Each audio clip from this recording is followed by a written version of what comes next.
Ministério do Turismo, Secretaria Especial da Cultura, Promac incentiva São Paulo, capital da cultura e Prefeitura de São Paulo. Prosapress, Grupo Fleury, Zup e 99 apresentam Inovar é um parto fora do eixo. Patrícia Travassos, jornalista, olha para a câmera e apresenta a Bruna Barbosa, de Belém do Pará, CEO da Tudo Sobre Startups. Elas conversam sentadas lado a lado em um estúdio de gravação.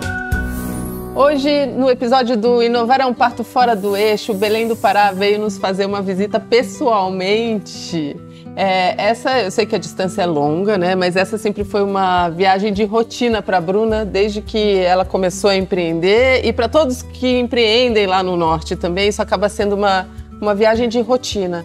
Mas até que ela resolveu se mudar aqui para São Paulo. Não para esquecer de onde ela veio, mas para levar negócios para lá e para impulsionar o ecossistema de empreendedorismo, de inovação lá de Belém do Pará. Eu queria conhecer a semente dessa história, como é que tudo começou até se tornar Tudo Sobre Startups, que é o hub que ajuda startups no início da jornada, né? Isso. Obrigada por ter vindo. Eu que agradeço o convite.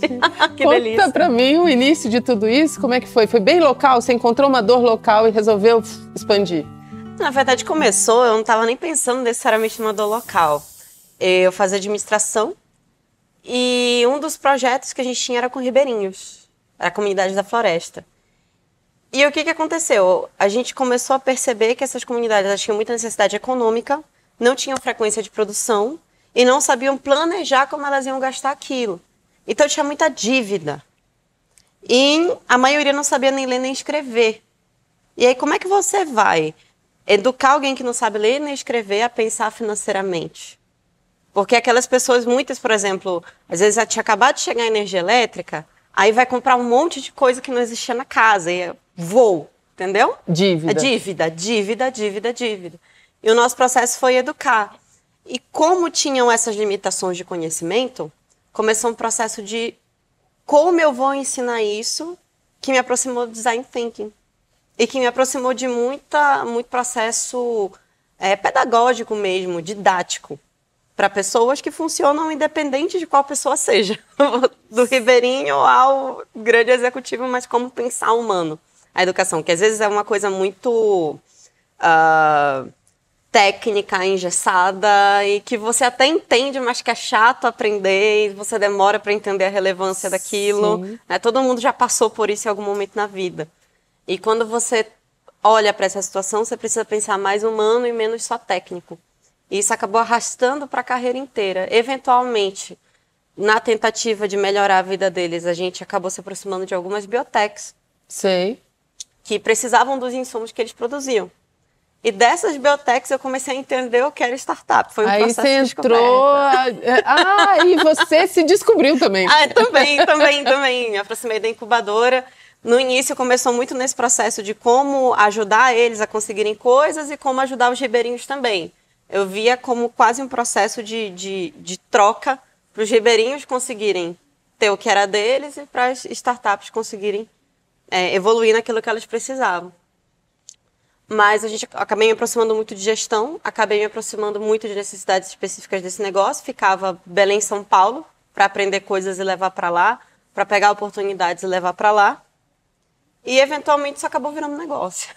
Aí você criou a Tudo Sobre Startup. Exatamente. Que é o que exatamente? Você ajuda startups de Belém do Pará, do Brasil inteiro. O que você faz? Que conexão é essa que você faz? Eu ajudo startups do Brasil inteiro. A gente tem um princípio, que é a gente forma decisores e decisores criam o futuro. Então, o que geralmente acontece, tá? Geralmente, uma startup, quando ela quer começar, ela vai atrás de mentoria, ela vai atrás de programas, e a gente tem os nossos. Só que, o que a gente percebeu, e aí volta lá a estrutura de Belém, e que a gente acabou percebendo que isso também tinha em outros lugares do Brasil as mesmas dores de formas diferentes. Muitas vezes essa startup, ela vai atrás desses programas e ela fica presa a sempre precisar de mentoria, ou ela não tem aquele acompanhamento dedicado. Então, cada módulo é uma pessoa diferente que vai entregar. Às vezes, faz aqui um business canvas, você fez, mas o que você vai fazer com isso? Como é que você vai priorizar a ação? Para onde que você vai levar isso para algum lugar? Esse empreendedor, ele acaba se sentindo perdido. Então, a gente criou uma metodologia onde ele aprende a definir critérios de decisão, e ele aprende a definir o que é prioridade. Tanto que a gente tem o princípio que Se eu não priorizo, eu não executo. Fala uma coisa, você atende hoje startups do Brasil inteiro, mas só para a gente conhecer o ecossistema de Belém ou do Pará, tem alguma particularidade em relação ao que está sendo feito lá? Ou alguma dificuldade maior? Sei lá, falta lá, não tem investimento, ou lá a questão, as pessoas estão olhando para a floresta, ou isso é um mito? Tá, tem várias coisas interessantes aí. Então bora, vamos desmistificar. Eu acho que tem algumas coisas que são típicas da região norte, que a gente pode olhar com carinho como um todo, e que Belém tem isso muito forte também. Investimento, porque geralmente quem é que traz o investimento para o processo? Ou são as corporates, ou são grandes fundos. A região norte como um todo não tem tantos fundos assim. Então não é que não existam investidores. Não é que fundos hoje não se relacionem com a região norte. A pandemia ajudou muito nisso.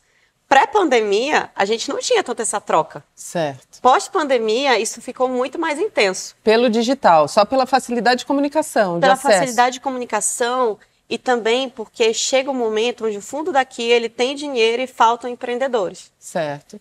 Então ele começou a dizer, preciso olhar para outros lugares e a pandemia, querendo ou não, tirou muito da zona de conforto todo mundo. E deu uma oportunidade também para quem estava visando outras coisas, de dizer, pô, eu posso fazer diferente, eu posso pegar isso aqui que eu não estou olhando. Né? Já que já era um problema que eu já tinha mapeado, deixava sempre para depois, deixa eu resolver agora. Vamos priorizar. Vamos priorizar. Exatamente.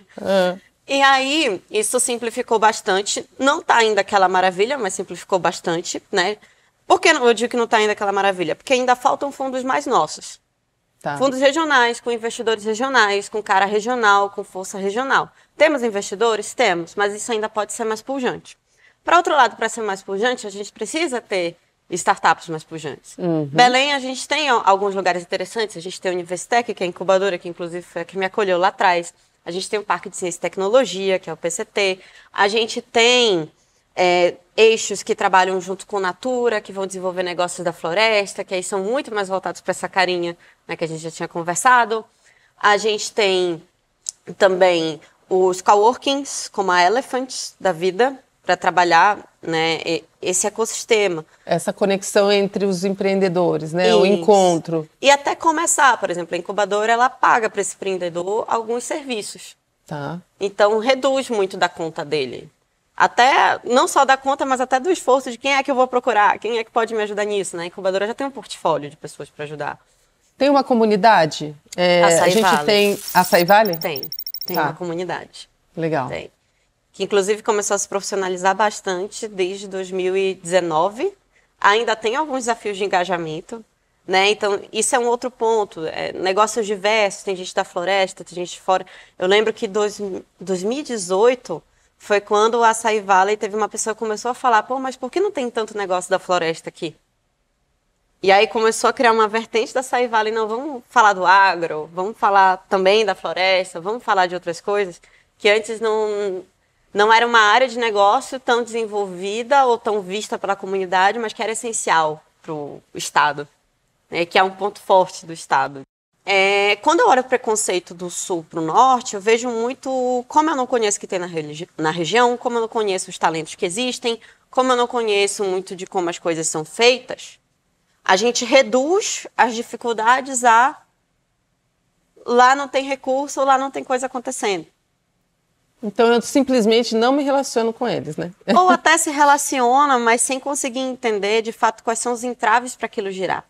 Porque às vezes, por exemplo, o norte tem excelente mão de obra, mas que até então ele levou isso para grandes empresas. Ele não fazia essa mão de obra produzir empresas. Sim. Entende?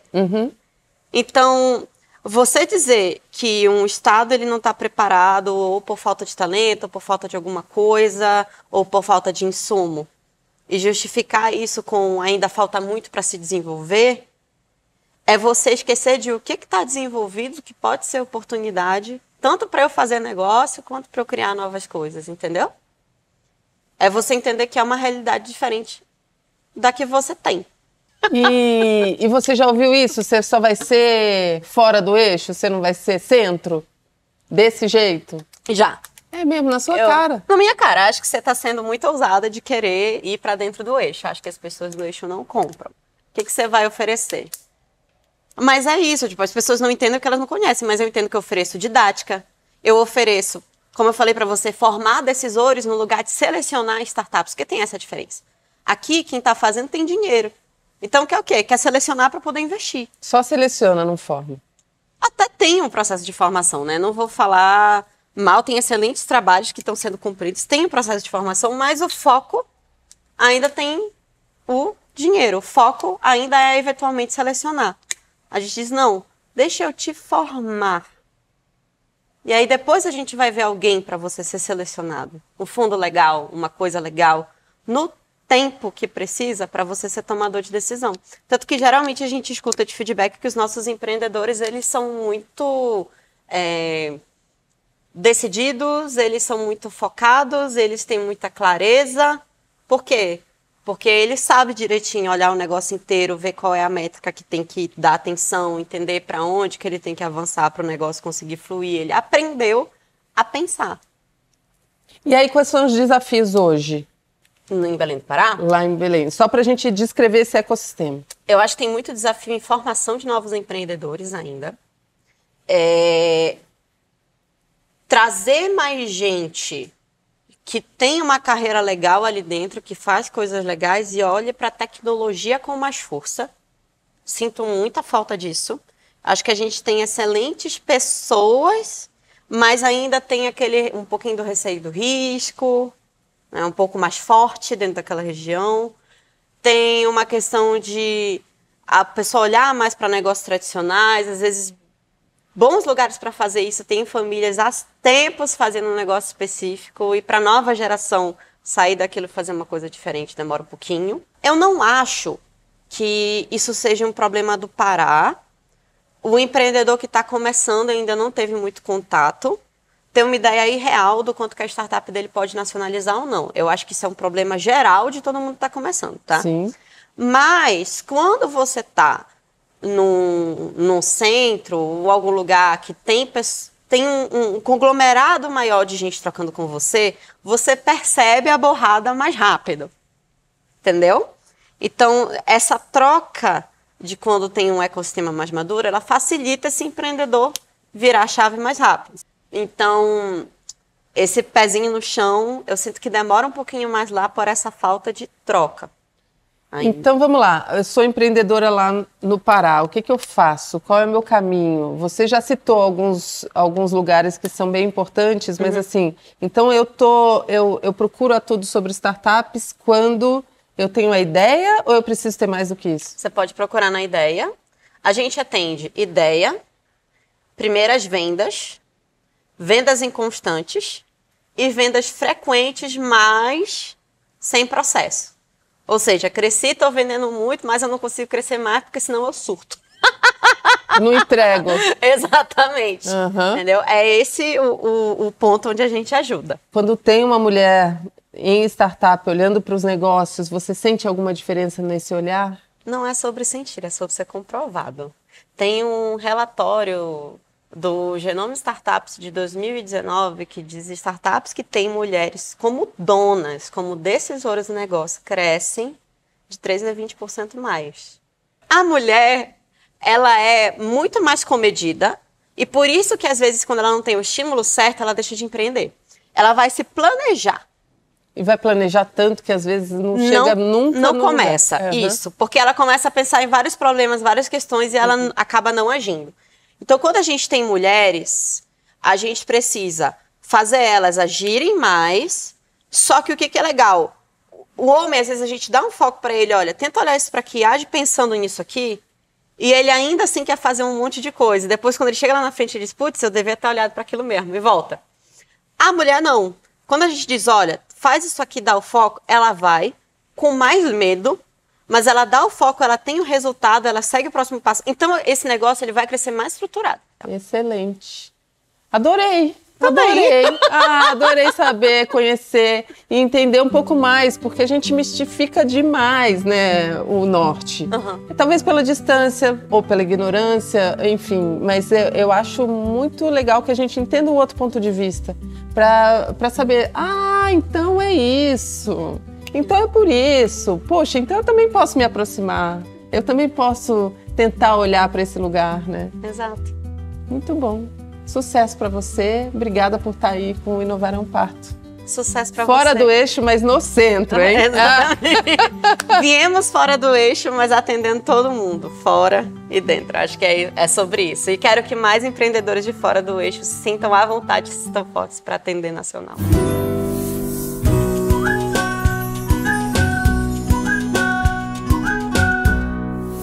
Inovar é um parto fora do eixo com Isadora Azalim, Adani Robson, Jéssica Cardoso, Bruna Barbosa, Ivonete Guarino, Aline Pulsen, Lívia Viana, Luana Vandeci, Milena Nascimento, Vanessa Pessoa, Ana Arski, Joana Martins, Regina Acuto, Rizia Andrade, Sara Raimundo, Marília Teófilo, Ana Uriarte, Lohane Merlin, Carol Costa, Tayara Barbosa, Paula Moraes, Priscila Almeida, Maria Araújo, Isabel Garcia, Mônica Rauk, Lívia Saraiva, Thaís Sampaio, Tânia Borges, Caroline Francisca e Jamília Araújo. Produção executiva Clóvis Travassos. Assistente de direção Denise Vieira. Fotografia Thaís Taverna. Produção Mário Palumbo e Tsai Rodrigues. Montagem Guta Pacheco. Arte José Sampaio. Trilha sonora original Bibi Cavalcante. Direção Patrícia Travassos. Apoio Ministério do Turismo, Secretaria Especial da Cultura, Promac Incentiva São Paulo, São Paulo Capital da Cultura e Prefeitura de São Paulo, Prosa Press, Grupo Fleury, ZUP e 99.